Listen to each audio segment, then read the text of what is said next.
Jangan lupa like, komen, dan subscribe channel YouTube TVRI Bengkulu dan nyalakan lonceng notifikasinya.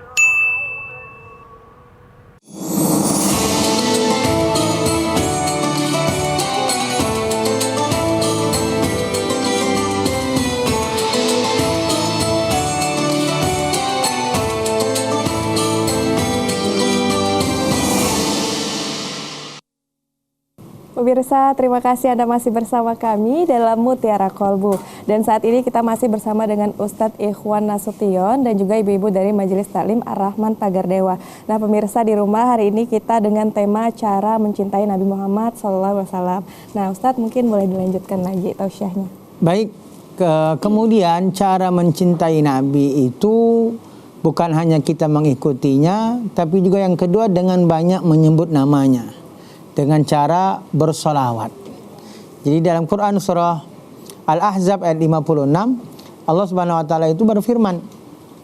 Kata Allah, "Innallaha wa malaikatahu yusholluna 'alan nabi ya ayyuhallazina amanu shollu 'alaihi wa sallimu taslima." Sesungguhnya Allah dan malaikat Allah bersalawat kepada Nabi. Dan Allah perintahkan, hai orang-orang beriman, bersalawatlah kamu kepada Nabi Muhammad sallallahu alaihi wasallam. Maka ini jadi dalil yang kedua, bagaimana cara mencintai Nabi, banyak menyebut namanya dengan salawat. Maka ada sebuah nasihat itu, man ahabba syai'an aktsara min zikri. Siapa yang mencintai seseorang, mencintai sesuatu, dia pasti akan banyak menyebut nama orang yang dia cinta. Sama kayak ibu-ibu dulu kan, ketika masih kasmaran sama bapak dulu kan, kita sering pasti menyebut nama orang kita cinta. Bukan hanya kita sebut, bahkan kita tulis dulu kan, ya kan Mbak Julia ini dulu kan, ditulis namanya, terus nama pasangan yang dia cinta, terus dilingkari Lope gitu ya. Itu hukum alam. Jadi ketika kita cinta kepada seseorang, maka otomatis kita akan banyak menyebut nama orang yang kita cinta. Itu hukum alam. Begitu juga bagaimana cinta kepada Nabi, dengan banyak menyebut namanya, dengan sholawat. Bahkan sholat tadi adalah perintah Allah langsung. Maka sholawat itu ibadah. Kenapa? Karena Allah langsung yang perintahkan. Bahkan dengan sholawat itu disebut aulan nas bi yaumal qiyamah aktsarum alayya sholatan. Manusia yang paling utama nanti setelah kiamat. Siapa?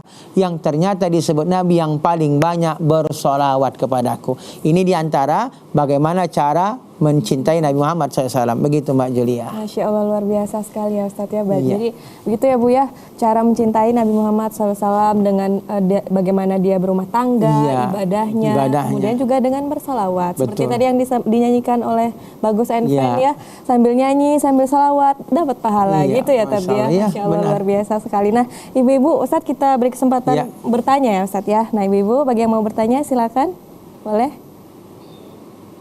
Oke, perkenalkan diri terlebih dahulu Ibu. Boleh. Nggak apa-apa, langsung aja, udah hidup. Bismillahirrahmanirrahim.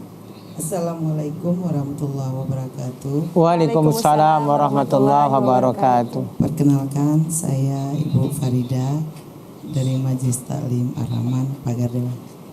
Ini saya mau tanya salah satu cara tadi mencintai Rasulullah dengan ibadahnya yang tepat waktu, terutama sholat ya.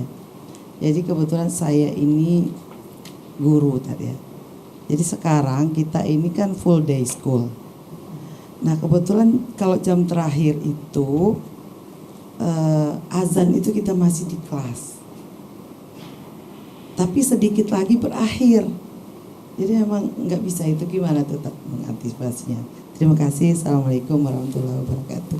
Waalaikumsalam warahmatullahi wabarakatuh. Terima kasih Ibu sudah bertanya. Nah Ustadz, bagaimana Ustadz? Ya, seperti dilema ya. Tetapi ya tidak dilema sesungguhnya. Apalagi ketika sholatnya itu di sekolah. Jadi misalnya azan, boleh azannya tepat waktu. Cuman qomatnya diundurkan sampai jam pelajarannya habis. Sehingga jam pelajaran habis, anak-anak berangkat ke musola, sehingga baru di situ ditegakkan qomat. Jadi tetap sholatnya di awal waktu. Dan kita lihat juga banyak pondok seperti itu, di pondok pesantren itu, tapi tetap azannya awal waktu, kemudian memundurkan waktu qomat. Apa hikmahnya? hikmahnya banyak. Satu, memberi kesempatan mereka yang tadi masih di kelas untuk bersiap-siap. Yang kedua, memberi kesempatan biar bisa sholat sunnah banyak. Yang ketiga, semakin jarak antara azan dengan qomat itu lama, semakin banyak kesempatan berdoa yang mustajab. Karena salah satu yang dijamin Nabi, doa yang tidak ditolak itu antara doa antara azan dan qomat. Maka kita juga lihat Masjidil Haram, kita lihat juga Masjid Nabawi. Jarak antara azan dengan qomatnya kan itu hampir setengah jam, 20 menit kan lama. Jadi solusinya ya seperti itu, dia tetap azannya awal waktu, cuman mengundurkan qomat. Jadi silakan belajar sehingga selesai belajar karena tanggung tadi, maka selesaikan pembelajaran, kemudian selesai belajar, kemudian ke mushola, baru qomat, dapat sholatnya awal waktu. Begitu Ibu. Baik, terima kasih Ustadz. Bagaimana Ibu? Terima kasih Ustaz. Kebetulan ini jamnya jam terakhir itu sholat asar. Sholat asar Kita ya. langsung pulang nih Tad. Nah itu dilemanya di situ sebenarnya bagi teman-teman yang agak jauh. Kalau saya kebetulan saya dekat. Nah, itu. Terima kasih Tad. Ya, di satu sisi kita harus taat kepada aturan ya. Ya, kalau kita jadi gurunya, ya karena misal kita pelajarannya pas nih, pelajaran agama, ya tidak mengapa ketika jam pelajaran itu kita ajak ke musola sholat. Bukankah sholat itu bagian dari pembelajaran, membuat mendidik, menjadikan karakter anak itu taat tepat waktu, disiplin, ini taat kita kepada perintah. Itu lebih baik, walaupun tidak salah ketika dia juga tetap melanjutkan pelajarannya. Kan, tapi di satu sisi di situ kita tetapkan, tanamkan kepada anak. Nah, ini sebenarnya sholatnya awal waktu. Akan tetapi ini juga kita terikat dengan aturan, kita terikat dengan kurikulum. Maka sehabis nanti belajar silakan pulang ke rumah, langsung sholat awal waktu. Begitu mungkin solusinya Ibu. Baik, terima kasih Ustadz Ikhwan Nasution dan juga Ibu sudah bertanya. Karena ini memang sering terjadi ya Bu ya, karena sekolah kan setiap hari Senin sampai Jumat kan sering terjadi. Gitu. Baik, terima kasih Ibu sudah bertanya. Bagi ibu yang lain yang mau bertanya boleh silakan. Assalamualaikum warahmatullahi wabarakatuh. Waalaikumsalam warahmatullahi wabarakatuh. Saya Ibu Rosmaini dari pengajian Masjid Ar-Rahman. Tadi Pak Ustadz mencontohkan keluarga Rasulullah. Nah, yang saya tanyakan sekarang, apakah keluarga Rasulullah itu mendulukan ibadah atau mencari nafkah? Karena ada masih keluarga kita, dia itu selalu, maaf ini bukannya mengupat, tapi ini sebagai biar tahu kita yang mana yang benar yang itu.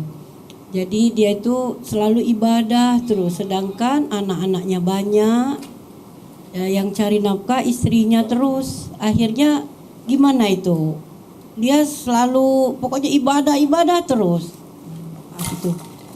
Makasih. Assalamualaikum warahmatullahi wabarakatuh. Waalaikumsalam warahmatullahi wabarakatuh. Terima kasih Ibu Rosmaini sudah bertanya. Nah, bagaimana Ustadz? Ini suaminya fokus ibadah, taat, namun istrinya yang mencari nafkah begitu. Bagaimana hukumnya? Ya, ibadah itu ada ibadah yang mahdoh, ada ibadah ghairu mahdoh.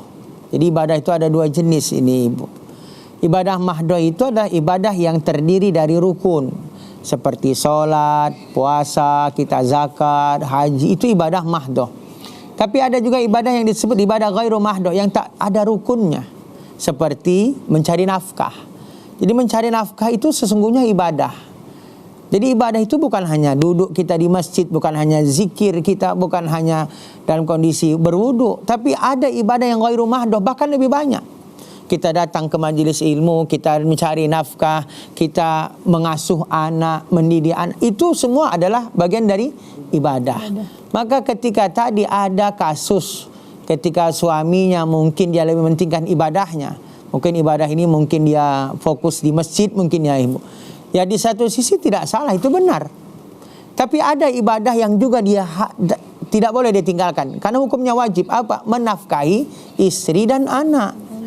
Ini menafkahi ini istri dan anak adalah kewajiban dari suami. Maka salah ketika dia lebih ini kan sama-sama wajib. Dia ibadah kepada Allah itu sholat. Sholat ini wajib. Menafkahi istri juga wajib. Maka mana yang harus kita lakukan? Ya sholat dulu, baru menafkahi istri. Tetapi ketika ada yang ibadah ini tidak wajib, ini sunnah, sementara menafkahi istri wajib, di sini yang salah. Kenapa? Karena tidak bisa sunnah mengalahkan yang wajib. Begitu. Akan tetapi boleh aja kita fokus ibadah selama nafkah mungkin sudah dicukupkan untuk istri dan anak. Ini nafkah untuk makan selama 1 bulan. Aku akan ibadah selama 1 bulan. Di sini tidak salah. Tetapi akan jadi salah ketika dia meninggalkan istri dan anak tapi tidak nafkah. Di sini salah. Karena menafkahi anak istri kewajiban dan ini adalah ibadah juga. Jadi jangan menganggap ibadah itu di masjid saja, tapi di luar masjid pun banyak ibadah. Begitu, Ibu. Jadi kurang tepat, kita tidak katakan salah, kurang tepat ketika kita mengabaikan kewajiban mencari nafkah. Ini adalah suami bukan istri. Istri tidak punya kewajiban menafkahi, tapi istri dinafkahi. Maka yang punya kewajiban adalah suami. Kata Allah, wa ashiruhunna bil ma'ruf, dan pergaulilah istrimu dengan cara baik. Baik dalam memberi nafkah, baik dalam jasmani dan rohani, itu adalah kewajiban suami. Begitu, Ibu. Jadi sebuah kurang tepat, kekeliruan ketika tadi istri dan anak diabaikan demi menghidupkan satu amalan yang bukan wajib. Ibadahnya kan bukan wajib. Karena ibadah wajib itu sholat.